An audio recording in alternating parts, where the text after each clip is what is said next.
enough, but it is very fast-paced and there is a lot that they've crammed in there. So let's just watch the whole thing together first, and then we can go back and analyze it clip by clip. I'm sure that the Canadian government will not copyright strike me.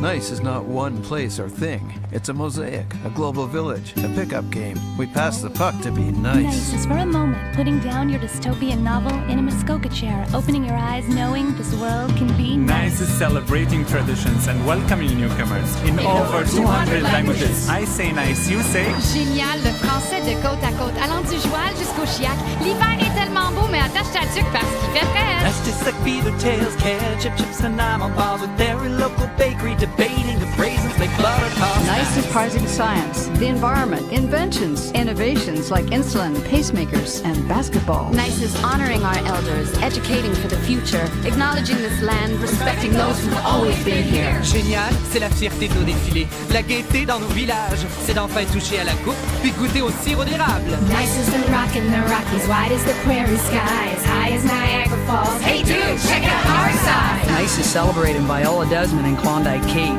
Emily Stoll, Rita Joe, and all the women who make this great place. Nice is an Alberta steak. Une bonne poutine après les bars. Dim sum with family. Arctic char. Kissing the Kato Graph. Nice is a secret code we trained the world to call us, so they visit other places because Canada, nah, it's just nice. Nice is we the North, we the champs, we the red and the white. We see the rise, not just nice. This is Canada. Nice. Nice. Nice. Nice. Nice. nice. Nice. Nice. Nice. All right, so did you get all that? Now let's do the line-by-line analysis. Nice is not one place or thing. It's a mosaic, a global village, a pickup game. We pass the puck to be nice. So right off the bat, they're dropping some very important language that refers to a certain official conception of how Canada is said to be dealing with the diversity of its population. Both Canada and the United States are very culturally and ethnically diverse countries with large immigrant populations. But when you grow up in Canada, one vital difference that's often pushed on you is this idea that Canada is a mosaic or global village, while America is a sinister melting pot. But this is always a bit disingenuous because Canadians are taught to understand the metaphor of the melting pot in a way that's different than how most Americans actually use it. My understanding is that Americans think of the melting pot as meaning all of the different people who come to America kind of swirl around together and improve the country's overall culture by adding their own unique stuff, in the same way that a stew with a lot of ingredients is better than one with just a few. In Canada, however, you are taught to think of a melting pot society as more like a smelter, where all the immigrants are melted down into the same identical gray mush, and the larger culture is never enriched. Whereas a mosaic, or global village society, is one where people retain their uniqueness. Now, I really don't know why so many Canadians buy into this, because anyone who's ever been to America can see that the country obviously has a ton of immigrant communities who have brought a lot of their culture over, and the larger society is fine with that. Even groups that have been in America for centuries, like African Americans or Hispanic Americans or Jewish Americans, retain distinct cultures that have clearly withstood the test of time. But this idea that Canada is a more authentically multicultural society in some way remains a common trope of official Canadian patriotism, as we shall see. Nice is for a moment putting down your dystopian novel in a Muskoka chair, opening your eyes knowing this world can be nice. So the dystopian novel that the little beaver is reading here is The Handmaid's Tale, which is of course a very famous book by Margaret Atwood, who was born in Canada. A Muskoka chair, meanwhile, is a type of wooden outdoor lounge chair popular in Ontario's cottage country. In addition to the diversity stuff, another recurring motif of this video and official Canadian patriotism in general is that the soul of the Canadian identity can be found in isolated objects or artifacts. Usually objects that would either be unfamiliar to Americans, like a Muskoka chair, or familiar to Americans, like The Handmaid's Tale, but with some less well-known Canadian angle. The next segment returns to the theme of diversity, but I think it is really interesting what they do here. Nice is celebrating traditions and welcoming newcomers in over 200 languages. I say nice, you say? Génial, le français de côte à côte, allant du Joal jusqu'au Chiac. L'hiver est tellement beau, mais attache ta tuque parce qu'il fait frais. So this gets to one of my own personal obsessions, which is the politics of language in this country. So on the one hand, we get an image of Canada as a place that welcomes a huge diversity of newcomers, 200 languages and all that. But then it immediately transitions into a celebration of just one of those languages, the French language, which is the only language other than English that is used in this video. This is one of the big ideological tensions in Canadian officialdom these days. How can you have a mosaic-style country that embraces its diversity, but then also have a legally bilingual society that gives one minority language, the French language, an official status that none of the others have? The implication that this sequence makes is that French deserves to be in a category above the others because it is spoken coast to coast, which isn't even really true. In fact, the line itself kind of exposes that. The woman says, going from joual to chiac, with joual being a type of Quebec French dialect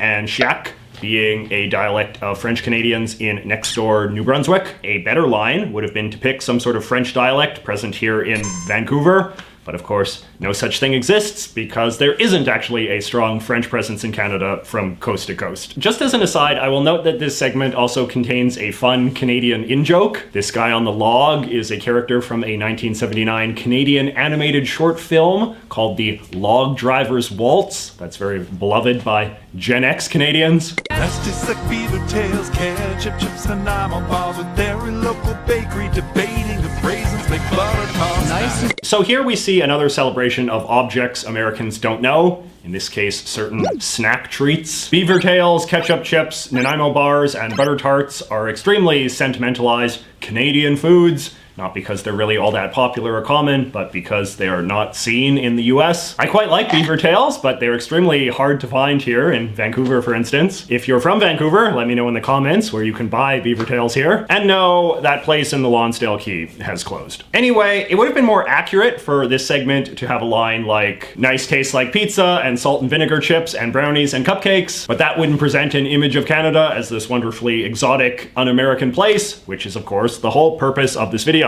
Nice is prizing science, the environment, inventions, innovations like insulin, pacemakers, and basketball. Similar sequence here. Insulin, pacemakers, and basketball are all very sentimentalized in Canada because the men who invented them were all Canadians. This is an example where Canadian sentimentality might actually be counterproductive to the task at hand, however. I mean, even the newest of these three inventions is still 70 years old, so I'm not really sure if citing them is the best way to promote Canada as a dynamic hub of innovation. Nice is honoring our elders, educating for the future, acknowledging this land, respecting those who've always been here. So in this part, we are paying tribute to the Indigenous Canadians, which is a cause that has become much more emphasized in elite circles in Canada in recent decades. Definitely over the last few years in particular, high-ranking people in the Canadian government and academia and art and entertainment have exerted a lot of effort to incorporate Indigenous traditions or understandings into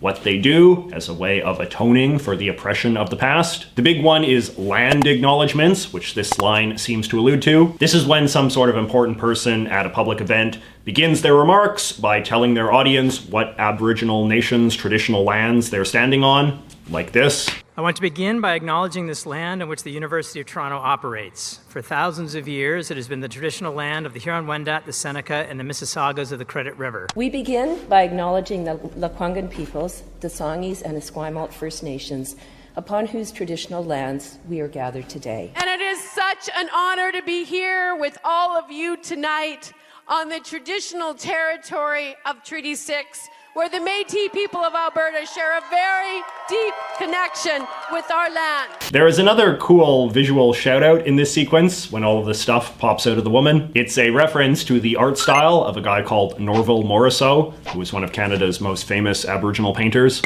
C'est la fierté de nos défilés, la gaieté dans nos villages, c'est d'enfin toucher à la coupe, puis goûter au sirop d'érable. This is a pretty clever sequence because obviously the purpose is to push the idea that Canada is this very tolerant, non-judgmental sort of society, which is what LGBT people are often used to symbolize these days. However, by combining a celebration of pride with a shout out to the Stanley Cup and maple syrup, You get this interesting fusion between a very old-fashioned idea of Canada as a nation of lumberjacks and hockey players with this new, more modern conception of Canada as a place defined by its liberal tolerance. I would say, in implicit contrast to the US, This is the rock in the Rockies, wide as the prairie sky, as high as Niagara Falls. Hey dude, check out our side! and here the subtext becomes text. Ice is celebrating Viola Desmond and Klondike